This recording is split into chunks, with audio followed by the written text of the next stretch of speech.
Mientras estamos aquí, miles, decenas de miles de familias buscan a sus desaparecidos. No sabemos cuántos son, no con certeza.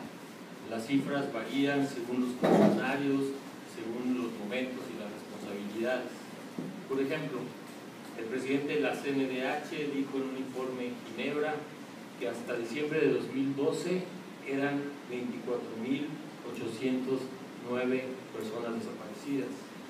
Peña Nieto lo corrigió pocos días después, dijo que eran 26.121 y a los pocos meses bajó la cifra, reconoció solamente a 18.955. El año pasado, en octubre, volvió a cambiar los datos. Esa vez ya aceptaba 23.271.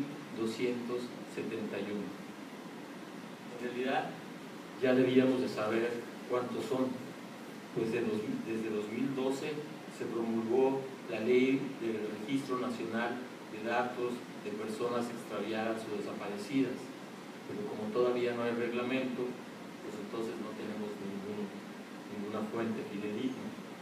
Lo que yo voy a argumentar es que eso de ninguna manera es casual. Este no es un error de datos, no es una falta de atención, no es un problema de construcción de fuentes verdaderas, no es nada de eso.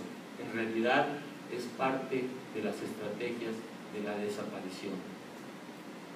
Al no reconocer a los desaparecidos, al reagruparlos, al desclasificarlos, al subsumirlos en la estadística criminal, ¿qué hacen sino volver confuso su destino, su existencia, su detención incluso? ¿Qué es eso, yo me pregunto, sino la mismísima desaparición forzada? El poder juega con los dígitos, busca desindividualizar a la víctima, deshumanizarla, pretende hacernos olvidar sus nombres, sus vidas, sus amores, sus errores, sus vicios y sus virtudes. En el colmo, pretende hacernos olvidar sus caras también. Quiere hacernos dudar, callar quiénes eran, qué hacían, por qué luchaban, por qué vivían. Quisiera dejarlo claro, espero, antes de continuar. El registro de un desaparecido es una guerra sorda entre las fuerzas de la memoria y las técnicas de la desaparición. Hay que pelear a brazo partido contra todos los procedimientos discursivos, legales, burocráticos e institucionales para construir un caso, para hacer una denuncia, para presentar cargos. Y aunque apenas es el inicio del registro del desaparecido, es una lucha llena de trampas, de mentiras y de obstáculos. En sentido estricto, hay más de una desaparición. Es un ciclo completo del que se puede recorrer entre la aprehensión de una persona y la desaparición forzada. A veces este ciclo se acorta, otras se acelera, muchas veces se socava. En ocasiones se presentan 2 o 3 desapariciones de la misma persona. A veces 2 o más muertes también de la misma persona. También hay escamoteos, desechos, ignorancias, ambigüedades. Por eso se debe registrar, recordar, nombrar. Pero también se debe hacer para tener esperanzas. El registro de un desaparecido es el primer signo del fracaso del poder. Se propuso desaparecerlo y su biografía regresa como demanda política. Yo digo que el nombre de un desaparecido es un bofetón al poder que quiso desaparecerlo. Estos bofetones se necesitan para interrumpir el proceso desaparecedor. A veces los desaparecidos se arrancan del olvido, del secuestro, de la sombra y regresan. Los regresa a la lucha. Por eso no hay que descansar. Los desaparecedores cuentan con el cansancio, cuentan con la desesperación. Voy a argumentar en unos momentos que todas esas son estrategias propias de esa extraña tecnología política denominada desaparición forzada. Por eso no hay que olvidar. nunca. Eso es lo que nos han enseñado todas las asociaciones en lucha por la preservación de los desaparecidos, las de ayer y las de hoy. No hay destinos inexorables. La lucha puede interrumpir el proceso desaparecedor. Yo quisiera dejar esto claro. Puede regresarlos de nuevo. 150 desaparecidos que volvieron de las cárceles y separos clandestinos en los años 70 y 80, gracias a los combates cotidianos del Comité Eureka, de la PADEM, de Amnistía Internacional, etc., así lo muestran. No hay destinos inexorables. Quería iniciar con esto, con este largo prólogo, para darle un sentido a nuestra plática, para ubicarla, así lo espero, en la política de la memoria, indispensable para enfrentar esa verdadera atrocidad, ese crimen de lesa humanidad que es la desaparición forzada. Pocas veces los académicos podemos enfrentar un problema de investigación en el que, para ser enteramente objetivos, tenemos que ubicarnos inmediatamente del lado de las víctimas. Quizá así debía ser siempre, pero en este caso no hay historia de la desaparición, no hay comprensión posible del fenómeno si no es desde la perspectiva de las víctimas, desde ese no lugar en el que se encuentran, desde esa incertidumbre construida por los desaparecedores. La objetividad, en este caso, quizá como en todos, solo es posible si se renuncia a la falsa neutralidad de las ciencias positivas. No hay neutralidad posible cuando de lo que se trata es de reconstruir las prácticas que llevaron a la desaparición de una persona. No la hay. Recordemos, se trata de desaparecer a alguien, su cuerpo, su vida, su existencia. ¿Acaso querrían los desaparecedores revelar los secretos de su tecnología? Se trata de desaparecer, esto hay que dejarlo claro. Desaparecer no es encarcelar, no es culpar a nadie, no es herirlo, no es asesinarlo. Todas esas son otras formas de la represión política. La desaparición forzada es otra cosa.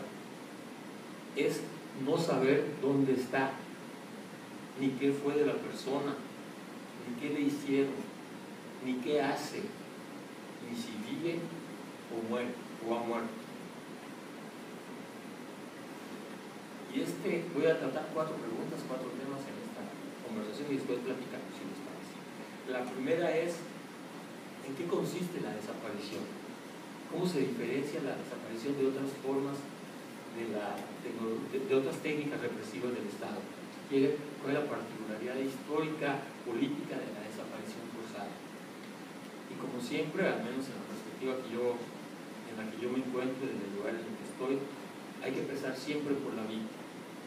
Un desaparecido es el que ha logrado el reconocimiento de un destino incierto, de una suerte manipulada por el poder. Su identidad es el resultado de una batalla, pero no del recuento contra el olvido, sino de la política de la memoria versus las técnicas de la difuminación. La desaparición pretende borrar la estancia en el mundo de una persona. Cuando tiene éxito, no es un problema. Nadie sabe nada de un individuo realmente desaparecido. No sucedió, no tuvo lugar, es un no acontecimiento. Por el contrario, cuando se registra un desaparecido, alguien que vivió y luchó, alguien que dejó un rastro, su biografía es ya una batalla perdida por el poder. Es la constancia del fracaso del poder, del que quiso desaparecerlo y no logró hacerlo porque se registró su desaparición. En esos momentos, la desaparición falló. Se encuentran las huellas del individuo, de la persona, se relatan las técnicas del secuestro, se especifican las condiciones de su detención, el lugar de su encierro, el momento en que se perdió, quién se lo llevó, a dónde y cuál fue el último lugar en el que lo vieron. Tenemos los oficios, los informes, los documentos de seguridad, los testimonios de sus compañeros, sus vecinos. Estos son amarres en la historia, son las señas de su identidad, es el principio de su reconocimiento. En el instante en el que se registra la identidad de un desaparecido, que ya es una batalla, empieza otra batalla, la de su paradero, la del destino, la del castigo de los que lo detuvieron, torturaron e intentaron desaparecer. Por eso, a mí me parece que la práctica de la desaparición implica un trabajo minucioso de descomposición de la memoria, de confusión de datos, de reelaboración de itinerarios, fuentes y datos. Yo quiero decirles que existen registros, en la gran mayoría de las fuentes que tenemos existen registros de las detenciones, hay fotos, hay copias de los interrogatorios, hay testimonios, no nos falta información, pero está convenientemente trucada, incompleta, travestida, borrada, confundida. La desaparición, y esta es una de las cosas que a mí me interesa decir una y otra vez, no es solamente un fenómeno político militar, eso es lo que menos es. La desaparición es un fenómeno jurídico, político y administrativo, no es físico, no es policíaco o militar.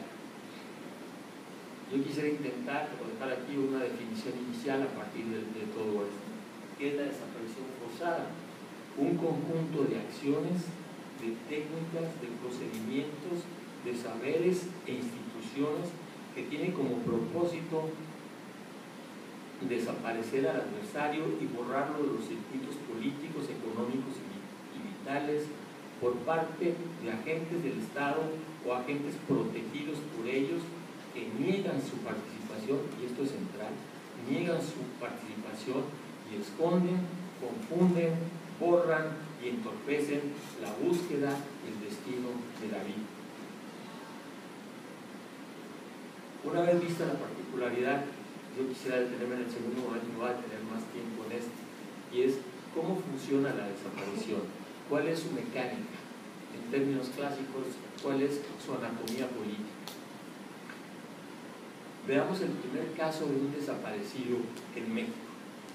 Se llama el Epifanio Avilés Rojas, un ex militante de la Asociación Cívica Nacional Revolucionaria de la guerrilla no de Lucio Cabañas, sino de Genaro Vázquez Rojas. Epifanio fue perseguido, apresado y amarrado por soldados del Ejército Federal en la Sierra de Guerrero el 19 de mayo de 1969. Este es el primer registro que tenemos de un desaparecido en México. Luego de que lo amarraron,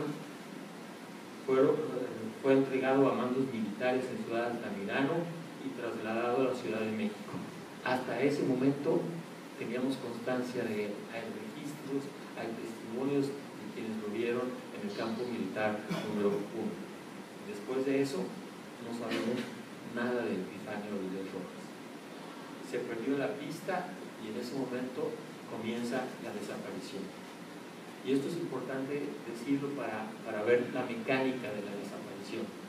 Epifanio no desapareció donde lo detuvieron, donde lo aprendieron, no desapareció en Coyuca de Catalán, ni en Ciudad Altamirano, donde se lo llevaron para trasladarlo al campo militar número 1. En esos lugares todavía se sabía de él, al menos quién lo aprendió, quién se lo llevó, a dónde, quién lo entregó.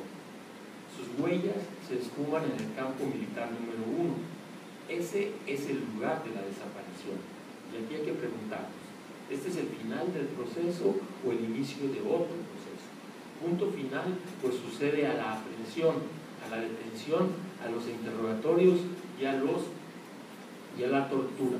Pero también es el punto inicial de un nuevo ciclo, porque hay un cambio de calidad en el estatuto de Epifanio.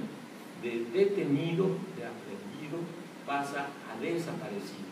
De un sujeto político y jurídico, todavía cuando lo detienen, cuando lo aprendan, a alguien que ya no se encuentra. La desaparición, por eso, es mucho más que la ignorancia sobre el paradero de una persona. Es el proceso por el cual se pretende desvanecer poco a poco la identidad de un sujeto político. es la conversión de una persona en alguien, un alguien en riesgo de perder su biografía y su recuerdo. Insisto, hasta el aeropuerto de Altamirano, Epifanio estaba localizado, física y políticamente. Después desaparece, se vuelve ilocalizable. Años después, su misma existencia se pone en duda. Si me preguntan después, les cuento cómo fue esto. La secuencia es más o menos así. De un individuo actuante, de un militante de la ACNR, pasa a ser un detenido político. Hasta ahí se encontraba en el circuito de la soberanía estatal. Sucede algo distinto cuando el rastro de Epifanio se borra, cuando los militares callan y los burócratas confunden las señales, cuando el gobierno niega su reclusión. Entonces, el detenido político tiene otra cualidad, ya no de un sujeto, sino de un desaparecido. Esta conversión de militante a detenido y luego de desaparecido es el itinerario de la desubjetivación de los intercambios políticos.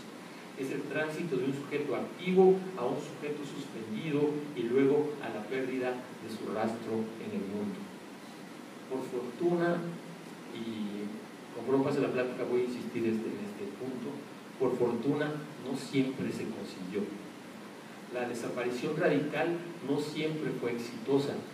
Las fuerzas de la memoria se encargaron de rastrear las huellas de los desaparecidos hasta devolverlos a la política.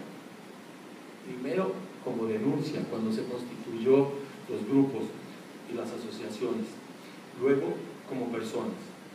Y en ese momento yo les quiero recordar una y otra vez de todos los que regresan, de todos los que logramos rescatar del olvido, cuando regresan con su vida a sus familias y a sus luchas. Por eso se dijo antes que el registro de un desaparecido inicia el fracaso del poder y sigue con los relatos de los que regresaron, cuando detallan los procedimientos de su detención y secuestro, relatos fríos, monstruosos, pero absolutamente indispensables si queremos luchar contra la desaparición forzada. Y repito, no es fácil hacerlo, es un combate. La desaparición es una práctica confusa, trabaja con el desconcierto, provoca incertidumbre. ¿En qué momento, repito otra vez, inicia la desaparición? ¿Cuando se ignora el paradero o el destino de un detenido? Nunca se sabe. Podría suceder que a la desaparición física le siguiera otra, burocrática, o que la desaparición se niegue, se calle, se cuestione. Desde luego, el proceso puede interrumpirse en el momento en que aparece el individuo o cuando se ubica al preso. En ese momento la práctica fracasó, el poder fue derrotado.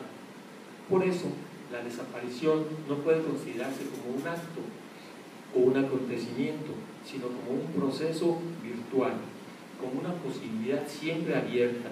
En un momento, cualquier detenido puede desaparecer, se borran sus rastros, se pierden sus huellas, nadie sabe qué le pasó, dónde está, ni siquiera quedan registros de su estancia en la cárcel. Si me preguntan, les cuento algunos de estos casos muy particulares, donde llegaron a la cárcel a visitar a los presos y ya no salieron. ¿Cuál es ese momento? ¿Cuándo y cómo se traspasa el umbral de la presencia e inicia la desaparición? ¿Qué sucede después de la desaparición física? Porque no acaba ahí. ¿Qué nuevos ciclos comienzan? Les voy a contar.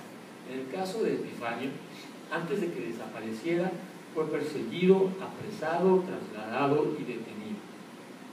Ok, ¿cuándo empieza la desaparición? Nadie puede estar seguro. Se sabe que se lo llevaron, que lo detuvieron, pero nunca cuándo desapareció.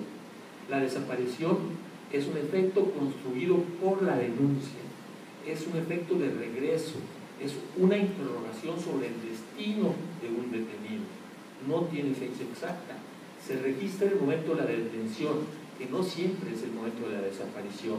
En el caso de Epifanio, recuerden, se lo llevaron desde Ciudad Altamirano, se lo llevaron al campo militar número 1, hasta ahí fue la última vez que lo vieron, pero después ya nunca supimos más de él. Por eso, el proceso de la desaparición puede fecharse en el momento en que inicia, en la aprehensión, y no cuando termina, porque eso solo sucederá cuando se presente el desaparecido o cuando se conozca su destino. En sentido estricto, la fecha efectiva de la desaparición nunca se sabe. Podría estar cerca o muy lejos de la aprehensión. En algunos casos, la fecha de la desaparición y la fecha de la aprehensión se confunden. Prácticamente son los mismos. Les cuento dos casos. El caso de las hermanas Sara y Ana Luz Mendoza Sosa, detenidas por elementos militares en un retén de Veracruz en agosto de 1974. Iban en un camión, retén, las bajaron, nunca supimos más de ellas. Ni dónde se las llevaron, ni qué fue de ellas, ni qué les pasó, ni nada. Solo tenemos el registro de que las desaparecieron porque uno de los que iban en el camión les avisó a sus familiares. La fecha de la aprehensión y la fecha de la desaparición prácticamente son las mismas. En el caso de Epifanio y de muchos otros no fue así. La desaparición inicia con la detención. Sara y Ana Luz fueron detenidas y desaparecidas. Una ecuación con dos términos sucesivos. En un puesto de revisión, los militares escudriñan vehículos, caras y nombres. Y esto es importante. Buscan porque saben a quién buscar y encuentran a las dos hermanas. Las separan, las detienen. Hasta ahí la denuncia. Es lo único que sabemos. Entonces inició la desaparición. Es una desaparición, si ustedes ven, casi perfecta. Si no fuera porque alguien recordó sus nombres, investigó, hizo preguntas y logró asir dos identidades evanescentes, su existencia podría haber sido borrada. Esta sería, y voy a empezar aquí un poco técnico, esta sería la forma elemental de la desaparición.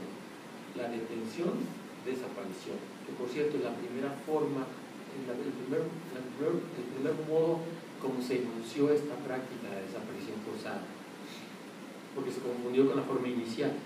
Es una forma sin procedimientos intermedios, sin más datos de la aprehensión, sin constancia del encarcelamiento. Ahí no hubo encarcelamiento, no sabemos. Sin pruebas de interrogatorio, tampoco sabemos si hubo interrogatorio. Sin hojas médicas, sin reportes específicos inoportunos. Les contaré después cómo en algunos lados a los desaparecidos primero los detenían, se los llevaban a la cárcel del pueblo, el síndico del pueblo hacía una nota de que estaban allí en la cárcel, pero después se los llevaban y no volvían a aparecer. Entonces hay una constancia del síndico. En el caso de las hermanas no hay absolutamente nada. A esto le llaman, es una técnica sencilla, quirúrgica, fueron detenidas y en ese momento desaparecieron. Casi perfecto, crimen casi perfecto. La secuencia es muy sencilla, pero engañosa, porque la detención está antecedida por otros procesos igualmente importantes. Para detener a alguien como a las hermanas Mendoza o también a Epifanio, había que identificarlos primero, que ubicarlos, había que rastrearlos y perseguirlos. Entonces, la detención estaría precedida por un trabajo de investigación política, y eso nos lo enseñaron los mexicanos, los brasileños, por un trabajo de investigación política inscrito en las labores de contrainsurgencia. La serie de la desaparición sería más o menos así. Primero, la identificación, después, una vez identificados, saber dónde van, la aprehensión en el segundo momento. El tercer momento sería la desaparición en esta forma elemental. Entonces, primero se identifican, se aprenden y desaparecen. La identificación pone de manifiesto que la desaparición es una práctica que forma parte de un dispositivo general, en el momento que lo voy a señalar, estamos hablando de principios de los años 70, de lucha contra la guerrilla. Del mismo modo, al incorporar la aprehensión en lugar de la detención, se diferencian dos momentos, la aprehensión por un lado y la detención por el otro lado. La aprehensión es una frase propia, es cuando se aprehende a la persona, es el momento en que el sujeto es capturado. Después de que se le persiguió, buscó, sencillamente se le reconoció, como a las hermanas Sosa. Es una fase totalmente independiente de la detención. porque en esta, cuando se le detiene a preso, cuando se detiene y ya está preso, se le traslada a un centro específico. Y en México había muchísimos centros, el más famoso es el campo militar número 1, pero había muchos otros. En el momento de la detención, todos los derechos civiles y jurídicos están suspendidos.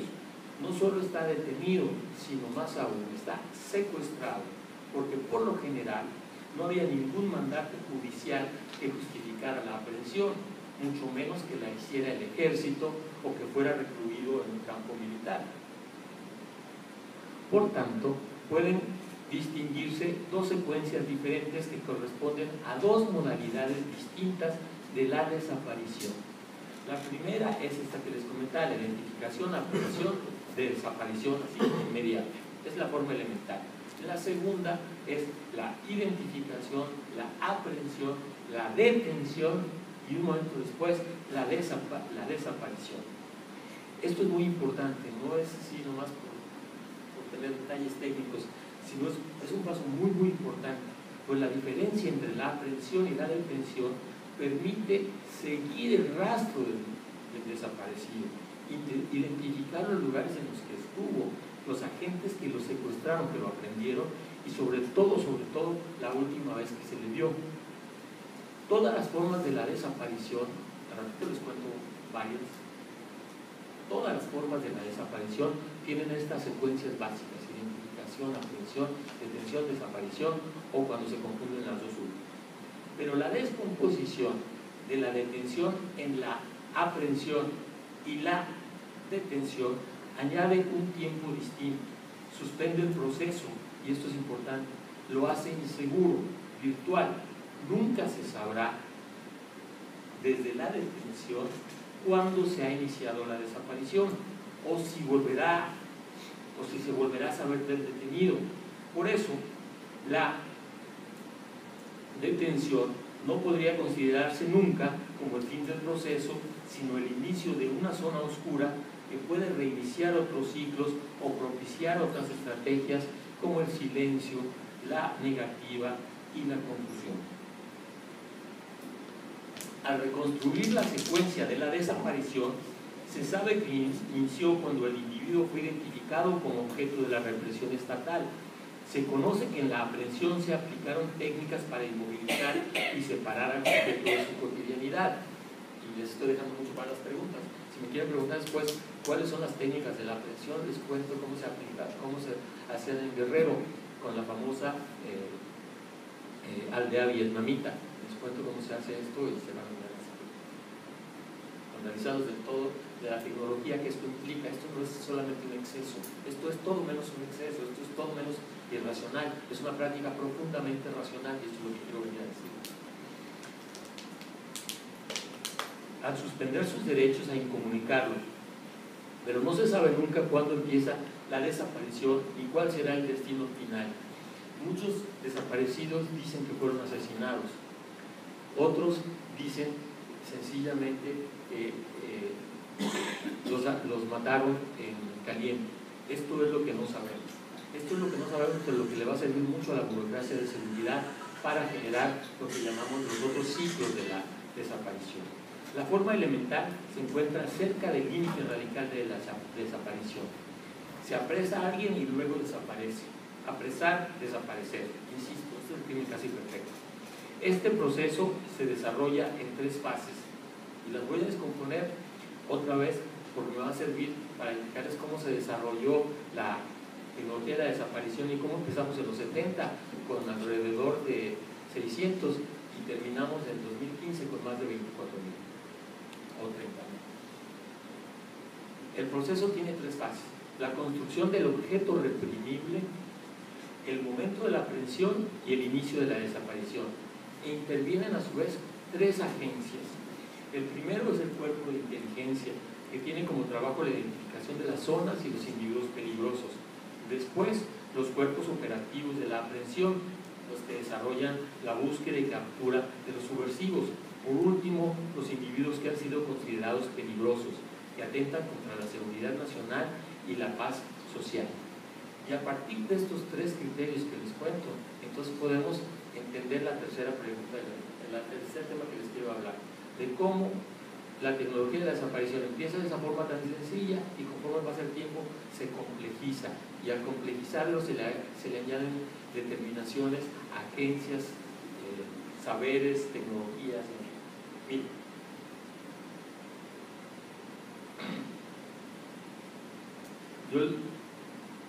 Vamos viéndolo así.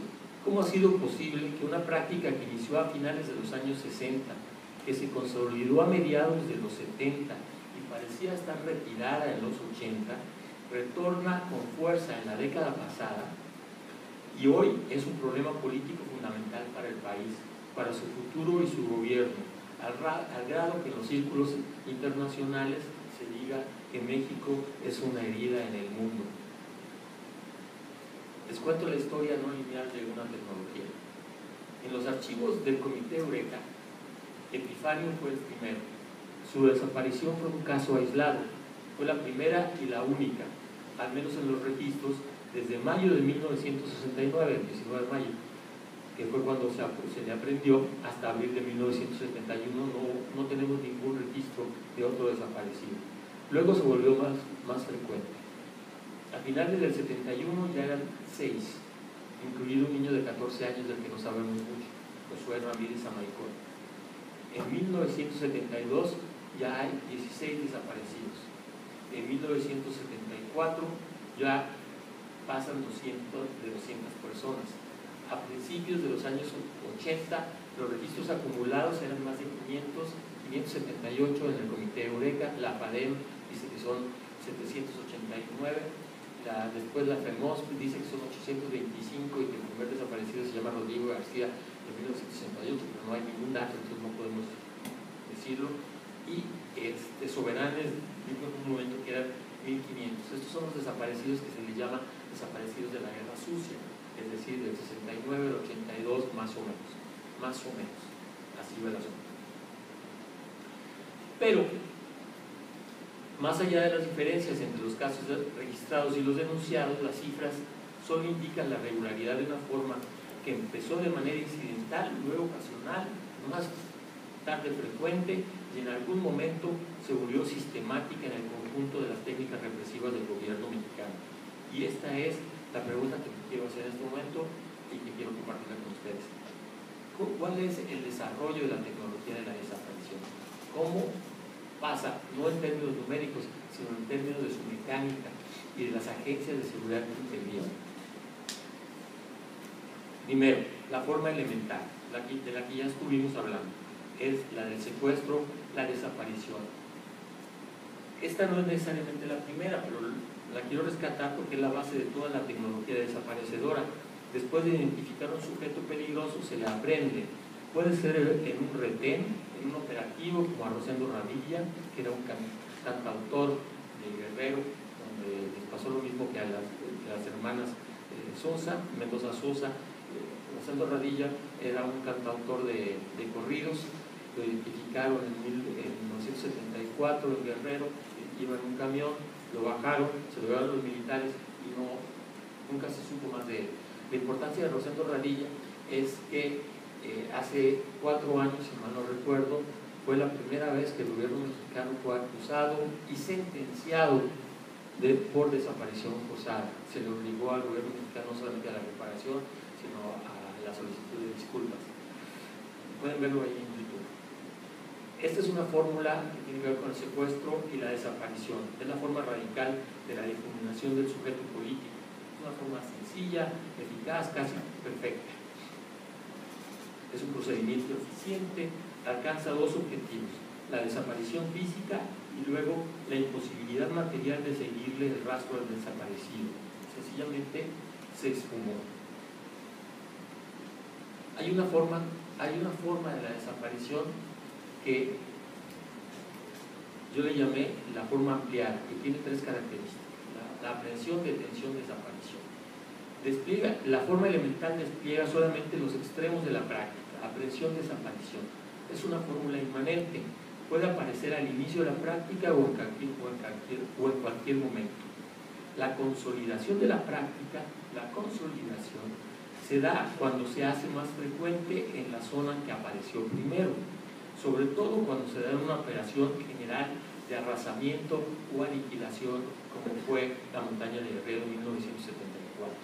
En este momento, esto es importante, se define un campo reprimible que está localizado geográficamente, en este caso en la Sierra de Atoyac, y se busca eliminar a todos los individuos que sostengan o pertenezcan a la brigada campesina en el marco de una operación que se llama la Operación Telaraña. Entonces, la práctica no solo se vuelve más frecuente, sino se engarza con otras, se formaliza y empieza a consolidarse. Es cuando se amplía para destacar solo su recurrencia, su cada vez mayor utilización e individuación frente a otros procedimientos represivos. Esto se da prácticamente entre 1971 y 72. Desde mediados de 1973, la práctica de la desaparición añade nuevas técnicas, procedimientos, agencias y saberes.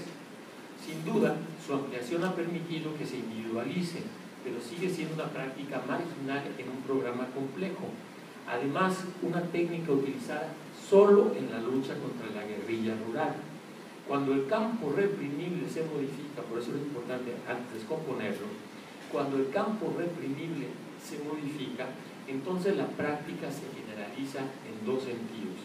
Se extiende a otros territorios, no solo en Guerrero, e involucra a nuevas instituciones de seguridad, creando dispositivos complejos de lucha contra las subversiones, cuando aparecen las coordinaciones entre la DIPS, la Dirección Federal de Seguridad y el Ejército.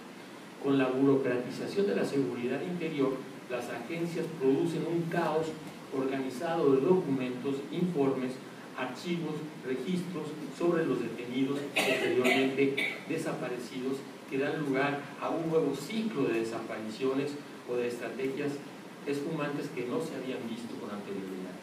Si en los primeros casos el ejército es responsable de la detención de desaparición, después interviene la Dirección Federal de Seguridad, la Dirección de Investigaciones Políticas y Sociales de la Secretaría de Gobernación, la PGR, la Procuraduría Estatal y las policías municipales. Si al principio el tiempo entre la detención y la desaparición era muy corto o era imposible de determinar, después los tiempos ya se extienden, se reconocen, pero sobre todo, tras la aprehensión o el secuestro, aparece la suspensión en el tiempo, o sea, la detención, para lo cual se utilizó un arsenal de saberes técnicos, procedimientos y expertos médicos que saben cómo infligir tortura, psicólogos que saben cómo generar terror, deshumanización y convertir al secuestrado, detenido, ya no en una persona, sino en una cosa. Otra vez, si me preguntan, les digo algunas técnicas de la deshumanización y de la conversión de una persona en una cosa que sea posible, no solamente torturar, sino tirar después y consecuentemente desaparecer. A finales de 1973, la práctica de la desaparición estaba ya constituida y empezaba a generalizarse, con extensión a otros territorios y su aplicación por otras agencias de seguridad. Ya no solo el ejército mexicano, a esta forma le llamamos la forma general simple. Sin embargo, todavía no se utilizaba en otro campo de ejercicio del poder, seguía siendo en la lucha contra insurgentes, es decir, las guerrillas. Después de 1973, en 1974 y sobre todo en 1975 cambió completamente. Ya no tenía que ver nada más con la guerrilla. Empezó a utilizarse en cualquier conflicto local, cuando se utiliza en luchas populares, cuando se convierte en tácticas de amedrentamiento político. Entonces la práctica no solo se generaliza, sino se profundiza y se desarrolla. Al principio desaparecía a los vinculados con la guerrilla, después a sus familiares, después a los que se encontraban en la zona geográfica delimitada, pero después ya no solamente en Guerrero, sino en cualquier estado, y ya no nada más a los guerrilleros, sino a cualquiera. Empezaron a desaparecer médicos, empezaron a desaparecer enfermeras, empezaron a aparecer jóvenes, empezaron a aparecer muchachos con pelo largo, en fin. Estos son modificaciones en el campo de lo reprimible, en las agencias de seguridad, en las zonas geográficas, y esto es lo que marca las profundizaciones de la tecnología hasta llegar a lo que podríamos identificar como el momento actual. Y esto lo llamamos la forma equivalente en la que se generan las prácticas de la inmanencia y la virtualidad. Esto, desde mi punto de vista, tiene que ver con el eje, es 1975.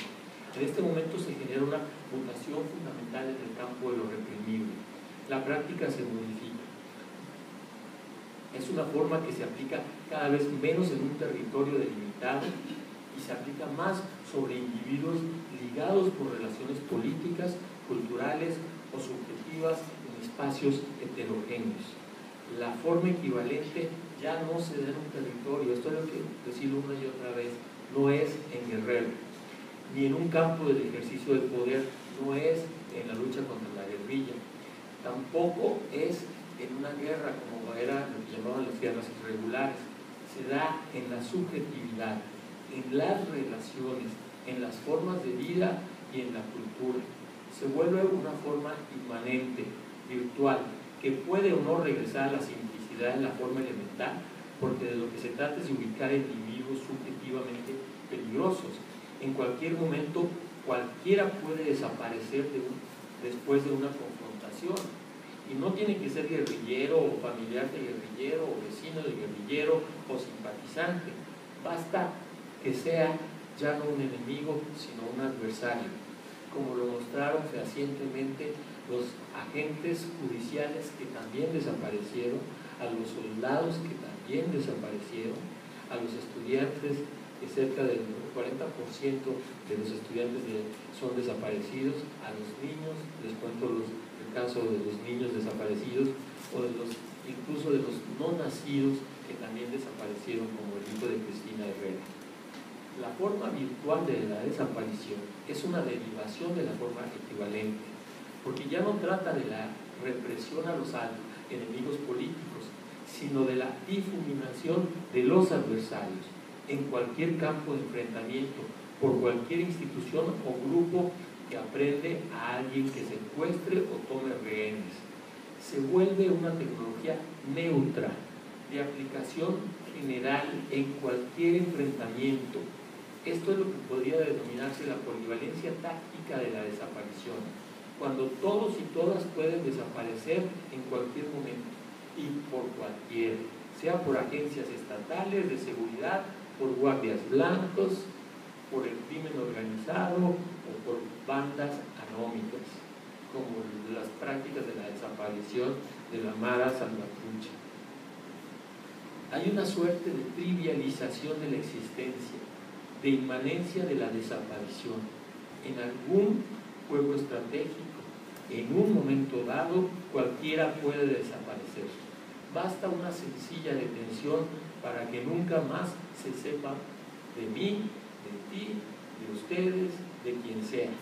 Y puede ser por un conflicto político, de negocios, criminal, personal o sencillamente de tránsito.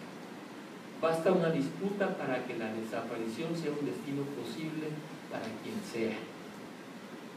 Esto me lleva a decir a mí que el Estado creó la práctica en una situación particular, luego la generó los enfrentamientos políticos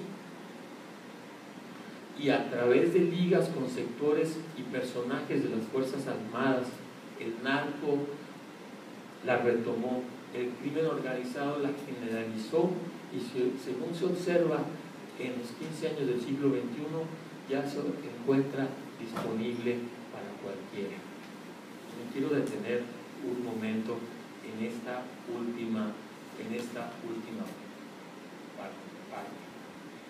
Entre el desaparecido político inicial, entre Epifanio Vilés Rojas, la familia Tecla Parra, una familia muy famosa, donde desaparecieron a la madre, a los 2 hijas y a un hijo, Adolfo, Artemisa, María Violeta y su mamá, Ana María Parra, entre Jesús Piedra Ibarra, el hijo de doña Rosario, César Dorante Lorenzo, es un campesino detenido en Paseo de Limonero el 3 de agosto de 1976, del que nadie habla porque nadie quiere acordarse de él.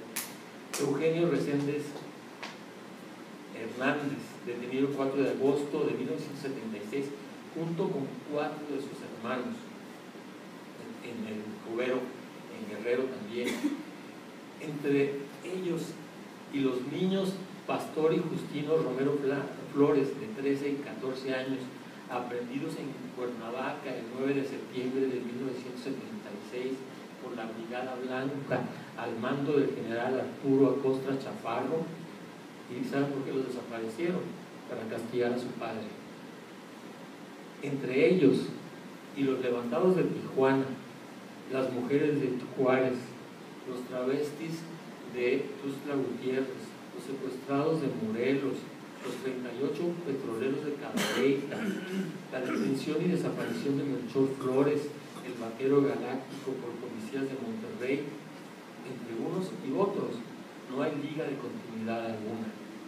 No pertenecen ni a un mismo campo relacional, ni a los mismos propósitos, se engarzan porque unos y otros han sido objetos de una práctica que el Estado formó y desarrolló y el crimen organizado retomó posteriormente.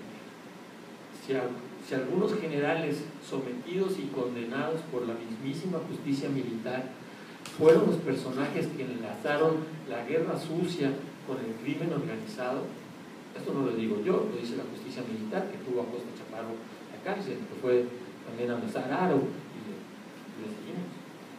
Entre ellos y los levantones son la práctica que recoge la tecnología represiva del Estado y la pone al servicio de estas fuerzas turbias, en donde se vuelven indistinguibles los agentes del Estado y las industrias criminales. Círculo completo, solidaridad silenciosa, transferencia de sujetos y técnicas represoras. Las relaciones entre el gobierno y la criminalidad son más profundas que una vulgar corrupción. Yo digo que el Estado es el verdadero maestro del crimen. ¿Bien? Cuarta y última pregunta. ¿Por qué desaparecer a los adversarios? No les bastaba reprimirlos, disciplinarlos, matarlos. ¿Qué se obtiene? ¿Qué se persigue? ¿Cuáles son los objetivos de la desaparición? Voy a utilizar el caso de los compañeros normalistas desaparecidos, de los 43 de Ayotzinapa, para tratar de discutir un poquito sobre los objetivos de la desaparición. ¿Qué se persigue con la desaparición? Miren, en el caso de los compañeros de Ayotzinapa, años antes habían detenido, habían encarcelado, habían incluso asesinado o matado en 2011, por ejemplo, a Gabriel Echeverría de Jesús y a Jorge Alexis Herrera. ¿O para qué ir más lejos? En enero de 2014, en enfrentamientos con la policía por las tradicionales formas de lucha de los normalistas, habían asesinado a Freddy Vázquez y a Eugenio Tamarín. Ellos fueron asesinados en los mismos enfrentamientos. Ahí estaban. Lo digo en el libro, en el caso del arsenal de técnicas represivas del Estado, el asesinato es bastante conveniente. Pero el asesinato no hay mucha disputa, solamente se asesina y se muestra la presa del Estado, es decir, el asesino. Eso no tiene nada que ver con la desaparición, es otra cosa totalmente distinta. Por eso Salinas de Gortari decía que él prefería asesinar a 600 perredistas que desaparecer a 600 perredistas. Son más caros políticamente los perredistas, digo, los desaparecidos. Bueno, ahora ya son muy baratos los perredistas. Pregúntenle a Chucho, de a los Chuchos, y son bastante baratos. Pero ¿qué se busca con la desaparición? Primero, trazar los límites de los conflictos, la conducción de las controversias y el orden de las resistencias. Es lo que habían hecho antes, 2 días antes de 26-27 de septiembre. Los del Poli, ¿se acuerdan?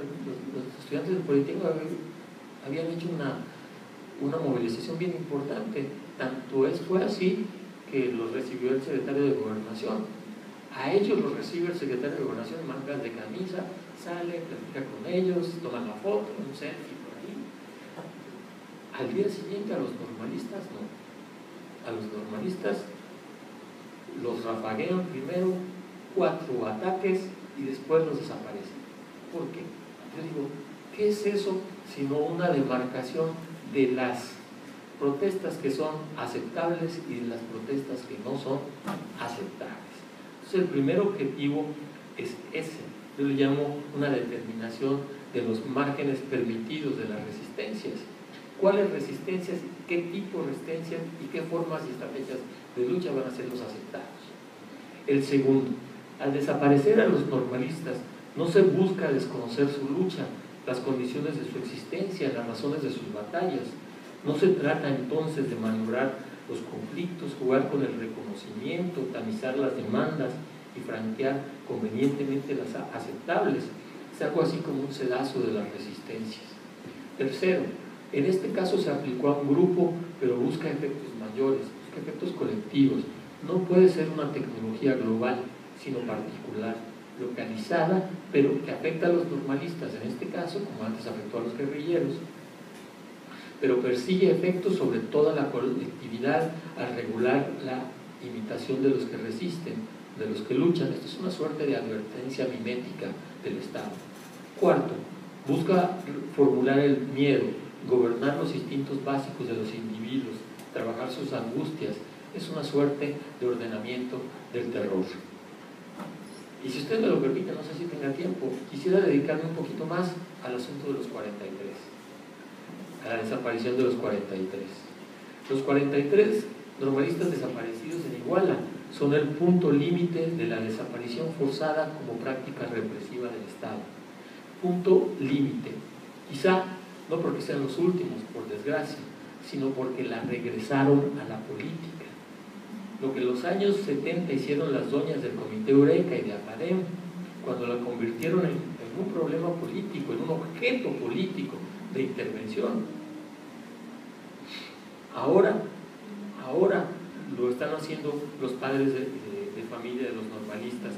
Los han incorporado a la agenda política nacional, no a ellos nada más, sino a la desaparición forzada como una práctica represiva del Estado.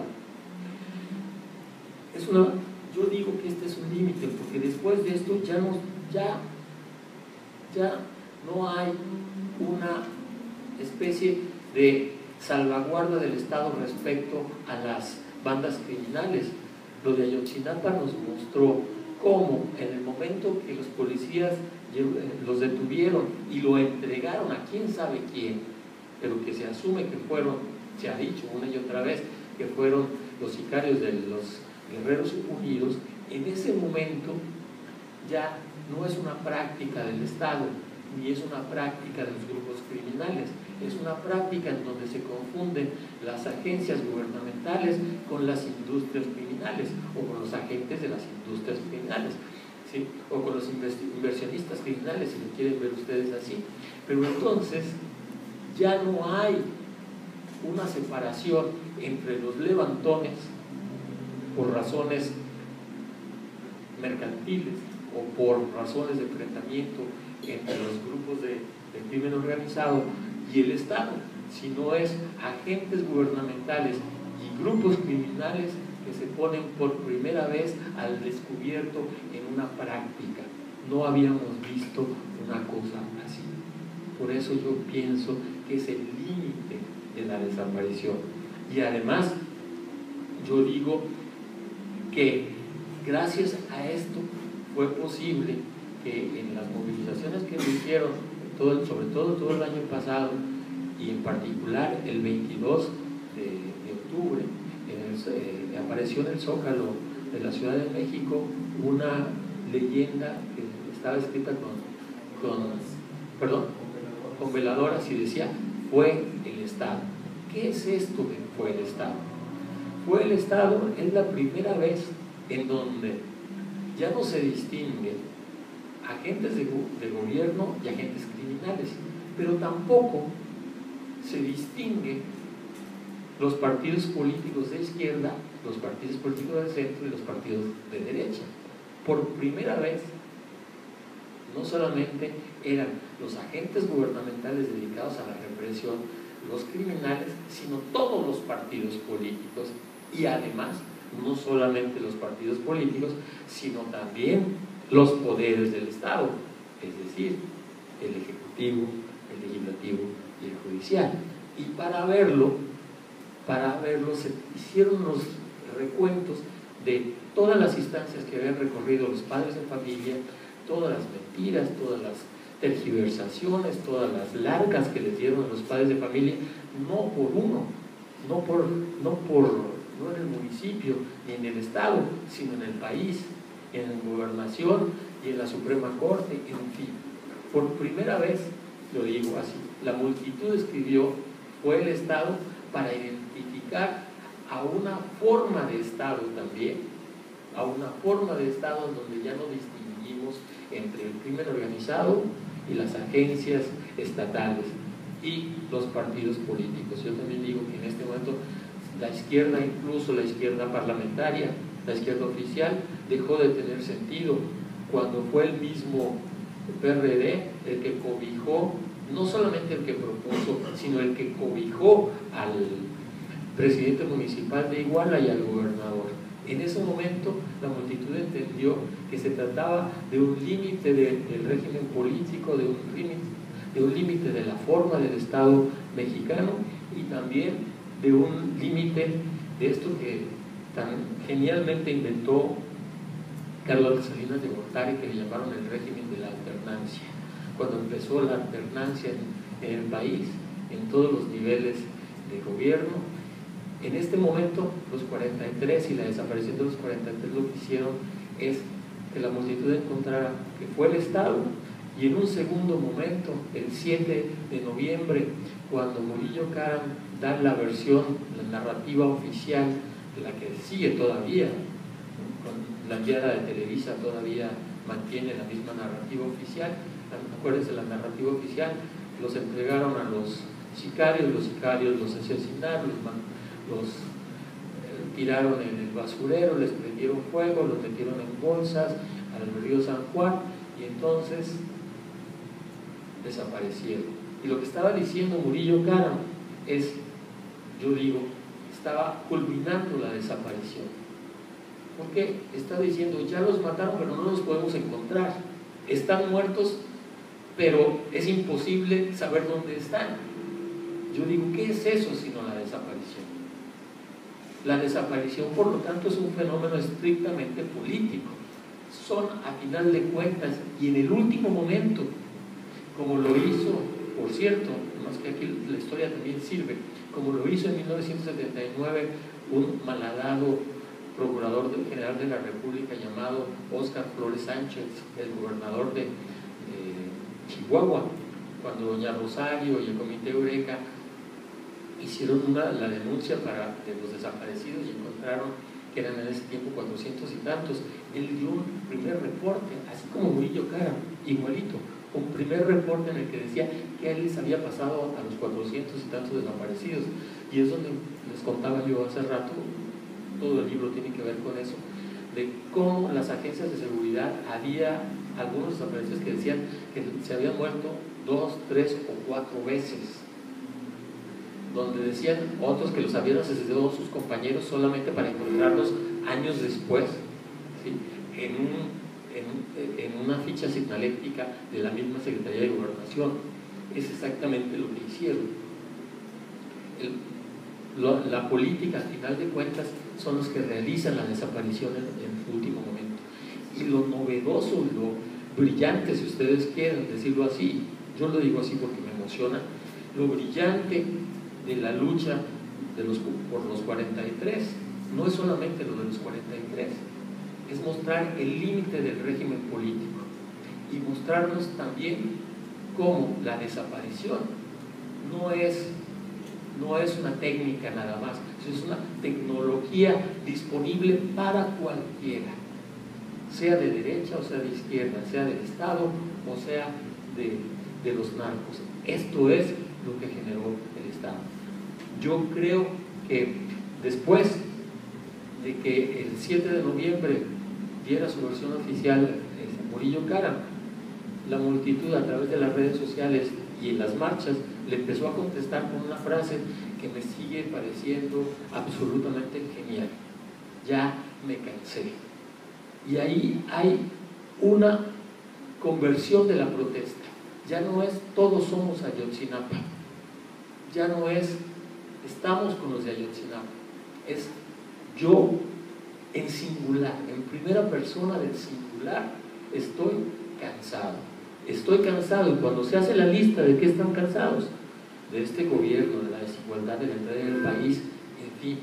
Entonces, la desaparición de los 43 llevó a un límite del régimen político y a formas inéditas de la resistencia. Y eso me parece absolutamente genial e importante. Y por eso me da mucho gusto estar aquí, y por eso me da más gusto estar con los académicos 43, y estaré más veces, las veces que sea necesario. Yo creo, y quisiera terminar con una frase más bien, más que una frase, una reflexión que a mí en particular me parece importantísima. ¿Quién es la que en este momento, cuál es la nueva figura histórico-política de las resistencias en México?